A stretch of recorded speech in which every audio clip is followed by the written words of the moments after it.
ഇസ്മയിലിനെ രൂക്ഷമായി വിമർശിച്ച് CPI സംസ്ഥാന secretary Binoy Viswam. CPI K ഇസ്മയിലിനോട് അനുഭാവപൂർവമായ നിലപാടാണ് സ്വീകരിച്ചത്. എന്നാൽ തിരിച്ച് കെ ഇസ്മയിലിന്റെ ഭാഗത്തു നിന്നും അത്തരം നിലപാട് ഉണ്ടായില്ല.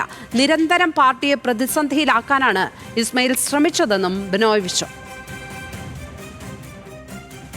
കെ ഇസ്മയിലിനോട് കമ്മ്യൂണിസ്റ്റ് പാർട്ടി കാണിക്കാവുന്നതിൻ്റെ അങ്ങേയറ്റത്തെ മര്യാദയും പരിഗണനയും കാണിച്ചിട്ടുണ്ട്. അത് ഞാൻ ആവർത്തിക്കുന്നു, അങ്ങേയറ്റത്തെ മര്യാദ പരിഗണന കാണിച്ചിട്ടുണ്ട്.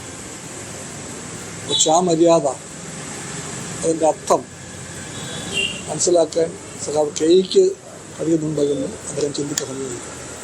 തരം കിട്ടുമ്പോഴെല്ലാം അദ്ദേഹം മാധ്യമങ്ങളെ വിളിച്ചുകൂട്ടി പാർട്ടിക്കെതിരായിട്ട് എന്തെങ്കിലും പറയാൻ കാണിക്കുന്ന വ്യഗ്രത അത് കമ്മ്യൂണിസ്റ്റ് പാർട്ടിക്ക് വേണ്ടിയല്ല. കമ്മ്യൂണിസ്റ്റ് പാർട്ടി കാണിക്കുന്ന പരിഗണന ഒരു ദൗർബല്യമല്ല, അത് പാർട്ടിയുടെ വലിയ മനസ്സാണ്. വിവരങ്ങളുമായി ഇപ്പോൾ അജിത് ബാബു ചേരുന്നു. അജിത്ത്, കെ ഇസ്മയിലിന്റെ ഭാഗത്ത് നിന്ന് എന്തെങ്കിലും പ്രതികരണങ്ങൾ ഉണ്ടായിട്ടുണ്ടോ ഈ ബിനോയ് വിശ്വത്തിന്റെ പ്രതികരണത്തിൽ?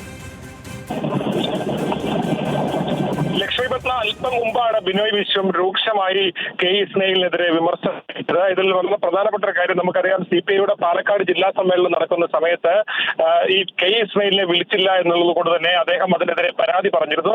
സംസ്ഥാന നേതൃത്വത്തിന് ഉൾപ്പെടെ അദ്ദേഹം പ്രതീക്ഷ വെക്കുകയും ചെയ്തിരുന്നു.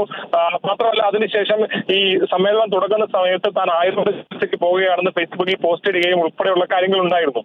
മാത്രമല്ല, നിരന്തരം പാർട്ടിയുമായി ബന്ധപ്പെട്ട പ്രതികരണങ്ങളൊക്കെ അദ്ദേഹം നടത്തുന്ന സാഹചര്യം എല്ലാം ഉണ്ടായിരുന്നു. പക്ഷെ അദ്ദേഹത്തിന്റെ സംസ്ഥാന നേതൃത്വം അനുഭാവപൂർണ്ണമായ അദ്ദേഹത്തിനോട് ഉണ്ടാകുമെന്നാണ് കരുതിയത്. പ്രത്യേകിച്ചും പാലക്കാട് ജില്ലാ നേതൃത്വം ആകമാനം ഇസ്മയിലിനെതിരെ ഈ പാലക്കാട് ജില്ലാ സമ്മേളനത്തിൽ ഉൾപ്പെടെ രൂക്ഷമായ വിമർശനമാണ് ഉന്നയിക്കുന്ന സാഹചര്യം ഉണ്ടായത്. പക്ഷേ ഇപ്പോൾ CPIയുടെ സംസ്ഥാന സെക്രട്ടറി തന്നെ രൂക്ഷമായ വിമർശനം ഇസ്മയിലിനെതിരെ ഉന്നയിച്ചിരിക്കുകയാണ്.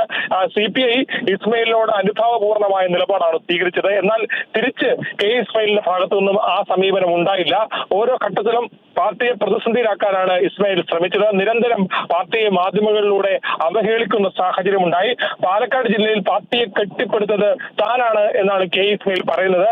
പക്ഷെ ആ വാദം ശരിയല്ല. പല നേതാക്കളിൽ ഒരാൾ മാത്രമാണ് ഇസ്രായേൽ എന്നുകൂടി ബിനോയ് വിശ്വം പറയുന്നു. മാത്രമല്ല, എല്ലാവരുടെയും മൂക്ക് താഴോട്ടാണ് എന്ന് കെ ഇസ്മയിൽ ഓർക്കണമെന്നും ബിനോയ് വിശ്വം ഓർമ്മിപ്പിക്കുന്നു. അത് വളരെ പ്രകടമായ ഒരു സൂചനയാണ്. സംസ്ഥാന നേതൃത്വം ഈ കാര്യത്തിൽ ഏത് നിലപാടാണ് സ്വീകരിച്ചിരിക്കുന്നതിന്റെ പ്രകടമായ നിലപാടാണ് ബിനോയ് വിശ്വം വ്യക്തമാക്കിയിരിക്കുന്നത്. ഏതാണെങ്കിലും ഇക്കാര്യത്തിൽ ഇസ്മയിലിന്റെ ഭാഗത്തുനിന്ന് ഇതുവരെ പ്രതികരണം ഉണ്ടായിട്ടില്ല. അത്തരത്തിലുള്ള പ്രതികരണം ഉണ്ടാകുമെന്ന് നമ്മൾ പ്രതീക്ഷിക്കുന്നത്. ഇതാണ് സംസ്ഥാന നേതൃത്വം കൂടി ഇസ്മയിലിനെതിരെ ഇപ്പോൾ രൂക്ഷമായ വിമർശനമാണ് ഉന്നയിക്കുന്നത്.